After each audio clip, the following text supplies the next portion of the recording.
Here with men's soccer coach Pete Watkins. Coach, you're in a nice groove right now. 1-0-2 in your last 3 games. You head into a big game this weekend at Concordia. Let's just kind of rewind a little bit. Last 3 contests, an overtime win over Simpson, and then you got back-to-back ties against Bethel and Gustavus. Are you feeling good about where you guys are at right now? Yeah, I think we're feeling good about probably about 2/3 of the situation. The good news is we haven't given up a goal in 2.5 games, and 2 of those were MIAC shutouts. So that defensively and in the goal and all that, certainly we're pleased with that component. We've had good chances and we've hit the post. We've seen keepers make some pretty good saves, but we do need to put the ball in the back of the net, and so that part is still evolving. Talk a little bit, and I know you're not one to really single players out, but you've got to look at Evan Claffey in goal, and has done a phenomenal job over the past really 4 games, and 229 minutes of shutout ball for him.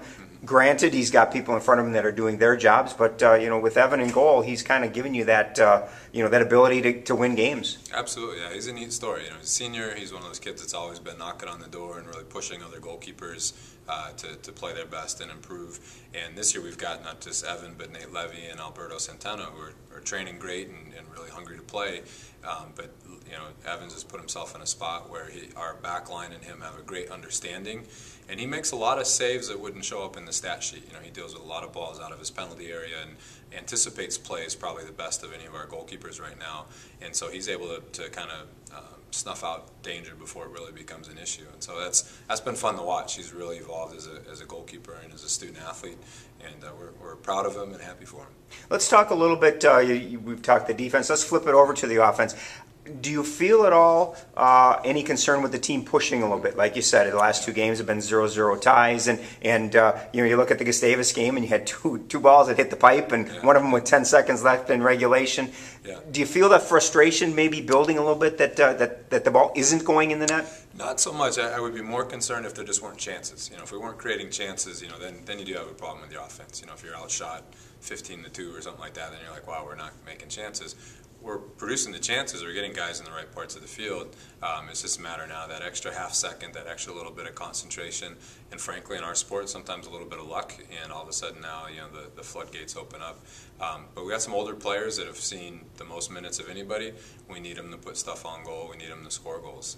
When the chances fall to you, eventually you got to put them home. So it's not frustrating yet, but it is one where it's an awareness for sure, and we have to be ready to make the right choices and put guys in positions to score. And let's talk about Saturday.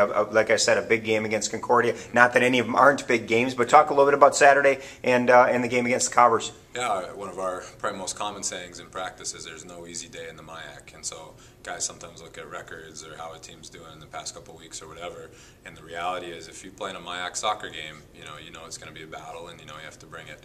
And so we're on the road, we're at their place, it's their homecoming. They're at the point where they know they needed a result, so you almost kind of throw scouting reports and all those other things out the window, because if you're in their shoes, certainly it's a good time to try something different. So our guys recognize the value in the game. They're proud of our defensive record here the past couple of games, but that's not enough. We got to be better on Saturday on the attack. So last time we were out there, we played at a high school on a turf field. This year we're back on their grass field on campus, so we're able to prepare for that, which is good. But I anticipate a pretty close game and a very hard-fought game. 3 o'clock Saturday afternoon up in Moorhead against Concordia. Good luck, Coach. Thank you.